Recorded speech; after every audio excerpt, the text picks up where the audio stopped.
Hi everyone, the power of compounding. That's a video today.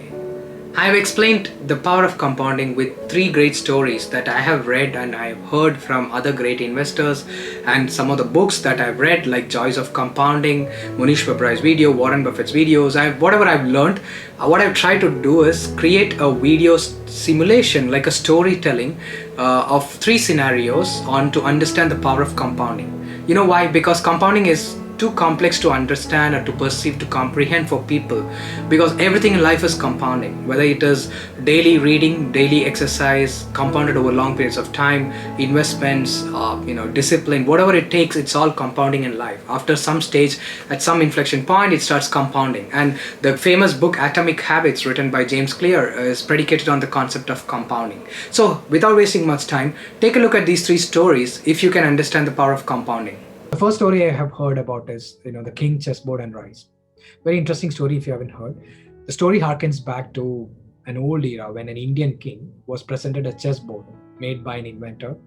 The king loved the game and the board and the whole stuff, and he offered to reward the inventor with anything that he asks for.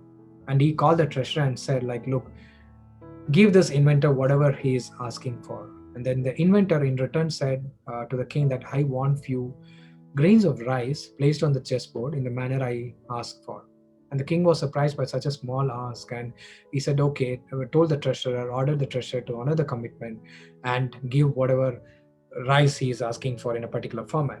Now, the inventor in return asked the treasurer that he place one grain on the first square of the chessboard, two on the second square, four on the third, and so on. The king went off, and the treasurer started doing that, and the treasurer suddenly came back and stating that they're running out of rice grains in the kingdom, and they are not able to honor the commitment. King was surprised, and he asked, how is that possible? Even he asked for a few grains of rice.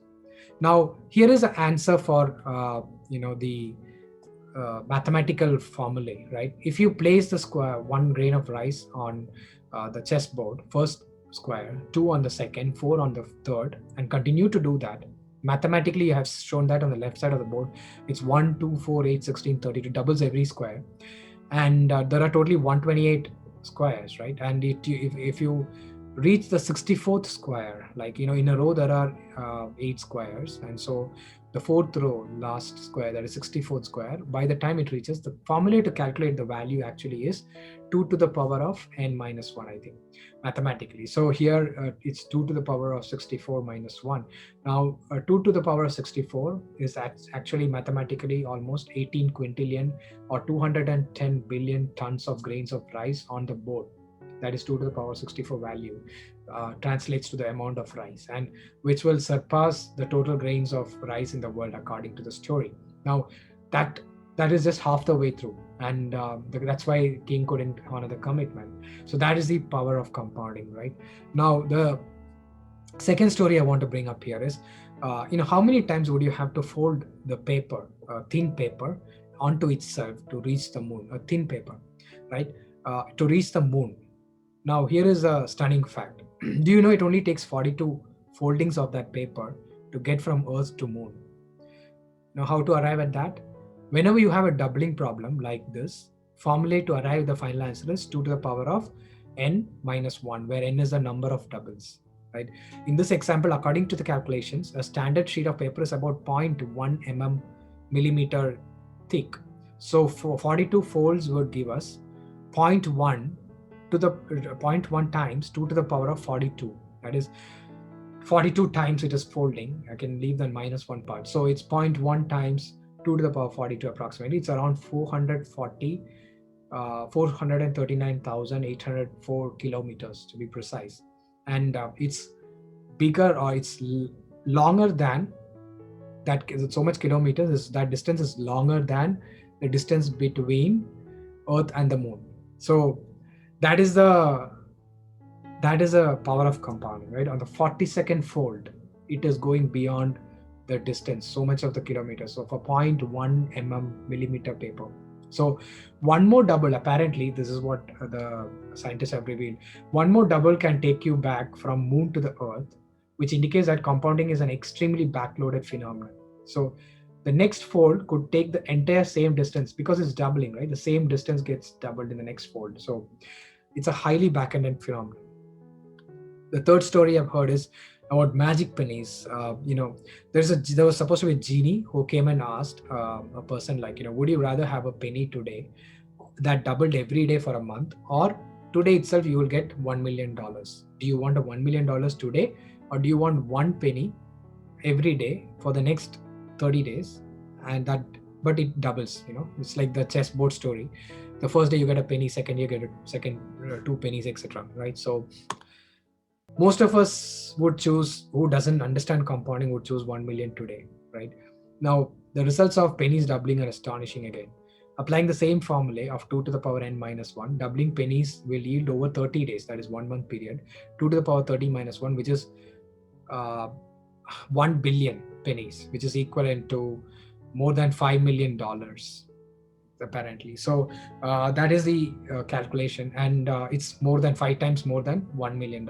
So even at the end of 27 days, this is the most important takeaway. Even at the end of 27 days, over 30-day period, you would have had only 670k approximately, which means 87% of the wealth in doubling pennies was created in last 3 days.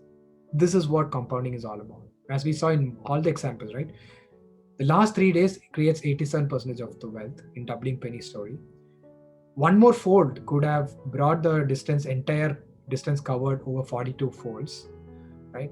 So it's a very back-ended process, compounding, which we need to understand. And the best living example who lived, we heard stories, but there's a person who has done it, whose life followed a simple idea called the idea of compounding. He understood this at a very young age of 8, 9, 10, and started investing at the age of 11. None other than Warren Buffett. Now, here is a chart of Warren Buffett's age versus wealth. And apparently, it's a very famous chart. We would have all probably received this as a WhatsApp forward and in emails and all. Now, there is the chart clearly shows, right? 99% of Buffett's wealth was earned after the age of 55. And that shows, that's because of the compounding, obviously. And it's not that he didn't create wealth until the age of 55. He was already a billionaire at the age of 55, but from that point, whatever wealth he has created, 99% of that wealth is total wealth is after the age of 55. Now, what we can learn from this: compounding requires long runway, because last 3 days of magic pennies is what really makes the difference. Compounding always is backloaded due to geometric progression nature, right? It is exponential curves, right? And you have seen the exponential curve, the last part of the curve. It goes straight up, the last part. So geometric progression is tough to comprehend for people, unlike arithmetic progression. We saw the examples of chessboard. We couldn't calculate. We needed a formula to calculate. Even with a formula, it's not easy to calculate. Beyond 2 to the power of 30, 35, 40 becomes, even 2 to the power 10 becomes difficult to calculate. Now, progress is hard to differentiate over initial periods of compounding, initial years in compounding. Now, compounding is magical because of that. It's really magical. After some point of certain threshold levels, it starts accelerating much faster than you can even conceive, you can perceive, whatever way you want to put it. But it is just magical after some threshold, and until that point it's painful, because you can hardly differentiate the progress. You would see the progress, but it's very difficult. Now, it's in the case of wealth and numbers, you could at least see the progress. But if it is in the case of, because as I said, it applies every aspects of life, like when you're writing, initial period of writing, you will not make a difference, but you start improving. Like anything else in life, after some point, it's all because, and that's why experiences matter, right? Over a period of time, beyond a threshold, your experience starts showing up differently at different master levels. After 10 years, 15 years of mastery, it really works out in the master level when you put in so much of effort and focus, and compounding starts working out. And it just shows after certain period. That's why 10 years, 15 years, people are supposed to achieve mastery.